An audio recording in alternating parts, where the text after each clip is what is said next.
So, Kim, why don't you start? What is your you're the 2020 president of the Economic Development Association of Minnesota and director of community development in Rosemount, is it? Yes, yes. So our, as you mentioned, I'm the president for this year, and we have, a rotating system. So I've managed to be the president during the entire COVID experience. And then I've been the community development director in Rosemount for about 16 years. Wow. And I know we've chatted in the past about different projects there. There's always something exciting going on in Rosemount, it seems. Yeah, it has a historic downtown, and so we've got a combination of greenfield development and also redevelopment opportunities. So it's a nice mix. Great.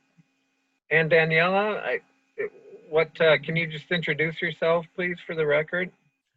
Yeah, I'm Daniela Lorenz. I work for the City of Brooklyn Park. I'm their business development coordinator, but I'm also a conference committee member of the Economic Development Association of Minnesota. Okay, great. Well, thanks again for joining me today. And I don't know who wants to start, but I'm just curious to know, I guess by way of introduction, a little bit more about the Economic Development Association of Minnesota, how long you've been around, who your members are, and sort of what your mission is.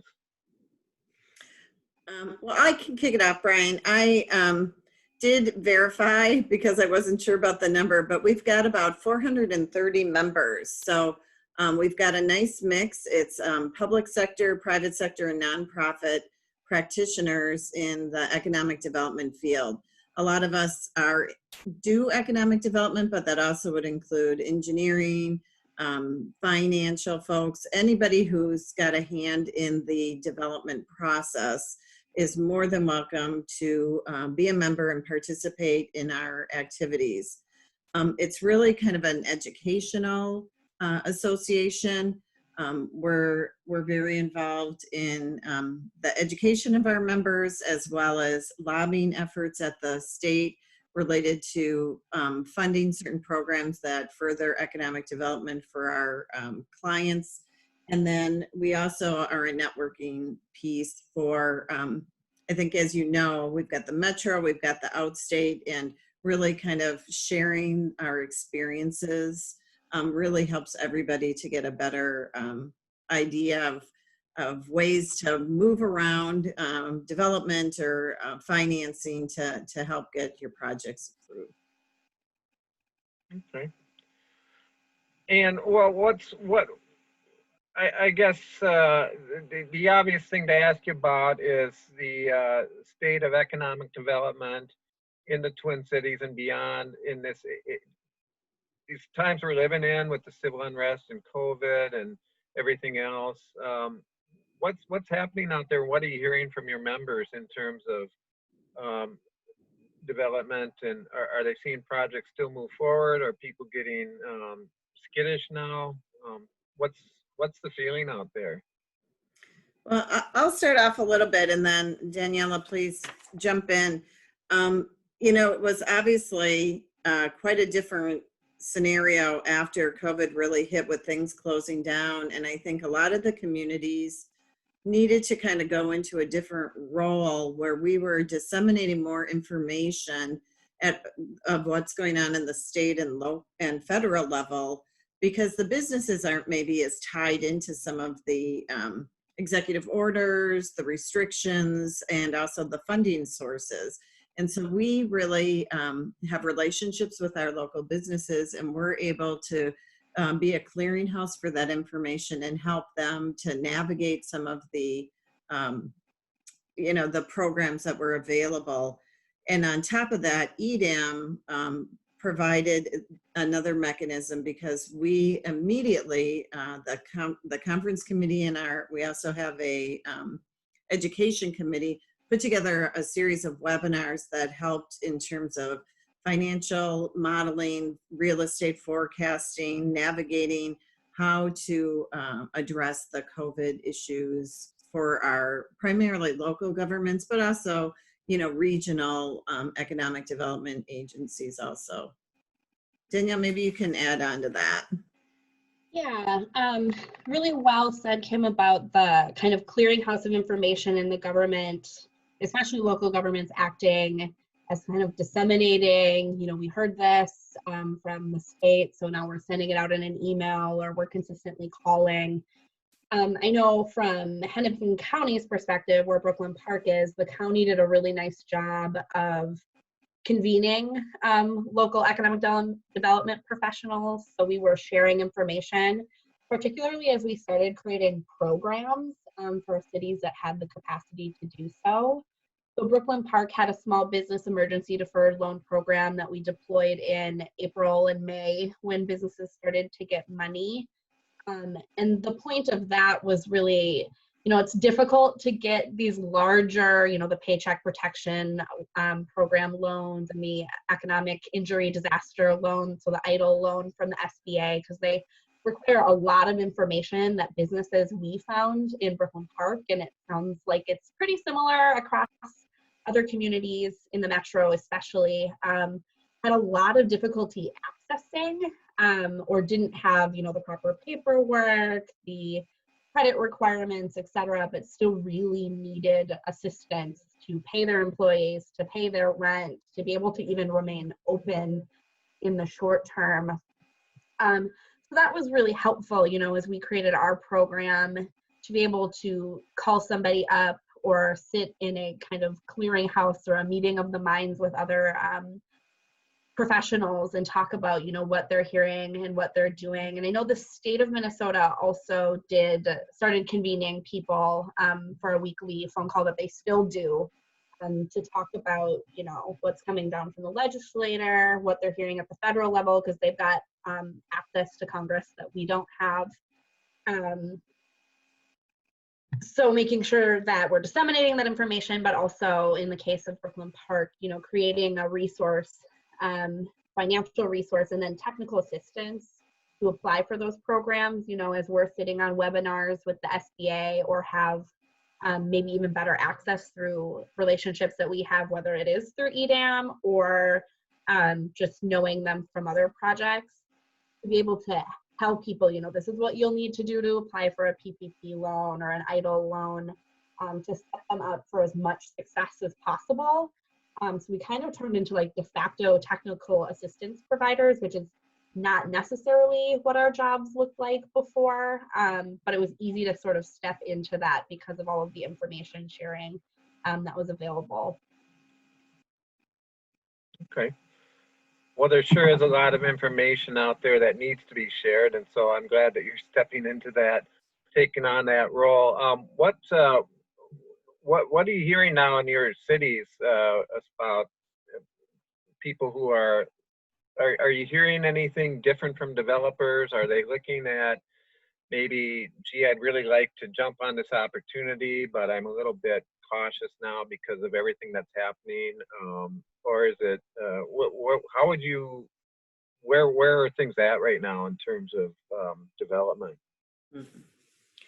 Well, Brooklyn Park and Rosemount are a little bit different. So from our perspective, we've always led in our development with residential, and frankly, it's incredibly strong still. And I think we saw a little bit of drop off, a little hesitancy by some developers. If they weren't really in the ground, they were going to kind of sit tight. You didn't want to make a large investment. And then I think a couple months later, we see them trying to rush and get in the ground before winter hits. And so I think they were, there was that hesitancy because of the uncertainty with COVID. And now I think they realize, wow, the housing market is still pretty incredible. In fact, there's really no let up in terms of the housing units that are being built in Rosemount. We have a large redevelopment project, a multi-family project that developer continued to move forward. And I see in your paper that many have done that because they know it'll be opening in, a year and a half or 2 years. And so they figure the market's back. Certainly industrial seems to be still interested, and we're getting quite a few calls and looks at parcels it's really more that commercial service kind of thing that, you know, in this kind of climate, who's really going to put that kind of investment? Hotels, restaurants, those types of things. We've actually had some inquiries, but given you've seen so many of those businesses struggle with the executive order requirements and those types of things, it seems unlikely that anything would happen too soon in that regard. A very similar story in Brooklyn Park. I think part of it too is, I mean, you can still get a loan for such a low interest rate that, you know, developers are comfortable with a project that is maybe early to mid stage, especially if it's mid stage, you know, they've already done a lot of the work, so they're ready to go. But Brooklyn Park has a pretty strong manufacturing base, medical manufacturing. And we have not seen any slowdown. In fact, I think this is the busiest I've been in that space. Just anecdotally, I don't have any numbers to go with that at this point, but in terms of people interested in applying for the Minnesota Investment Fund program or the Jobs Creation Fund program, asking us about, you know, lease up rates in available space or even build to suit or suit rather opportunities. So that's been really encouraging. But I think certainly what Kim said, nobody's really looking to start opening any big box retail, but that's been like that for a while, or restaurants at this point. Though I'm starting to hear some people who might be thinking about, you know, there's some vacant space available because people are going out of business, and the potential to maybe get in there, sign a lease, and be ready to operate under kind of a COVID environment, which is highly involved with takeout and online ordering, et cetera. And they're kind of ready, where some of these other businesses either weren't and had to adjust quickly, or weren't able to adjust at all. Okay. Well, one other thing that's a big issue or topic of conversation here is that the 2020 has been, at the legislature, it's normally a bonding year in an even year, as we know. And as you know, no bonding bill this year. And so I'm curious what that means to your members, your communities, to not have that investment in housing, roads, bridges, whatever. And what is EDAM's position on that? I don't know if EDAM has a position necessarily. I'll let Kim speak to that, but from Brooklyn Park's perspective, and I've heard this from other colleagues in other cities as well, you know, anytime we can't access a funding stream, it's not great to not be able to make some of those investments. Brooklyn Park did have one project, the Center for Innovation and the Arts, CEDA, that was going to try to get some bonding bill money this year.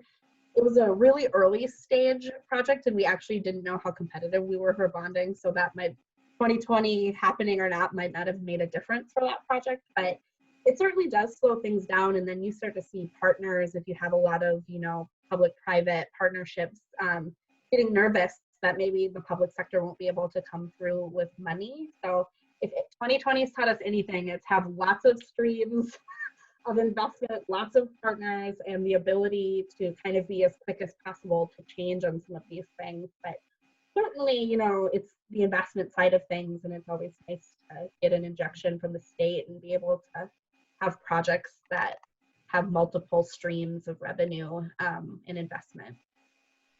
Yeah, we've just from an EDAM perspective, we made a commitment several years ago to really ramp up the lobbying piece of EDAM rather than strictly just the education of our members. And so this year we were really counting on the bonding bill. That was certainly something that was a high priority for the organization. And as Daniela mentioned, it's really because so many of our cities rely on that to assist in infrastructure and projects and assist them in their growth and development. And so even in these later special sessions, we had kind of started to you know, coalesce around trying to get a bonding bill and trying to contact our local legislators, since so many of us, you know, are in that local government. You know, we've got some access to folks, but you know, it's understandable given the situation, but it's just unfortunate because the bonding bill are large projects that take years to really get going. And so it's important for the communities to get that money and be confident that you can. And again, that uncertainty makes it just that much more difficult to do our job, and also obviously, you know, for cities to continue to grow. Yeah, and if I could add to that, it seems like the bonding bill projects, I mean, across the state, people take advantage of them, but particularly greater Minnesota, those communities out there really, really rely on that infrastructure improvement because they don't have the infrastructure of networks and organizations, maybe that, you know, metro cities like Rosemount or Brooklyn Park or anybody might have a little bit more ability to access, given the missions of nonprofits and other organizations. Well, what else is on your agenda these days in terms of, do you have any other specific initiatives you're working on in your roll up with EDAM, or?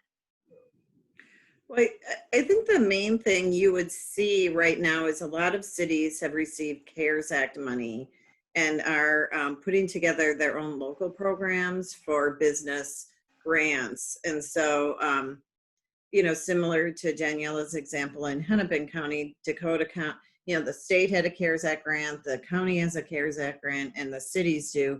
And each one are similar, but somewhat unique in terms of how we feel we can serve our businesses to help them through this.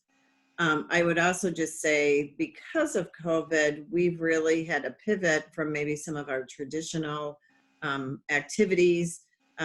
We ramped up our GIS, for example, and helped map where students could get their free lunches, where we did a map for our residents to help promote the businesses, which businesses are open, what are their hours, what are, you know, so really getting to a very fine level to try to continue to promote our businesses and try to keep that local economy going. And I see that, I guess my projection would be that that'll have to continue in the future, because now people are relying on carry out, delivery, or outdoor activities. And with our weather, I think no one really knows what's going to happen. And so to try to get these businesses through this so that they can maintain, you know, the fabric of our community is really important. And certainly not that they weren't important before, but it's just a different heightened role for a lot of our members. Daniela, do you have anything to add to that? Yeah, certainly agree with everything that Kim just said, but what we're kind of thinking of in Brooklyn Park, and I know others are too, is, you know, there's nothing like a pandemic to show you exactly where your holes are and where you need to get better anyway.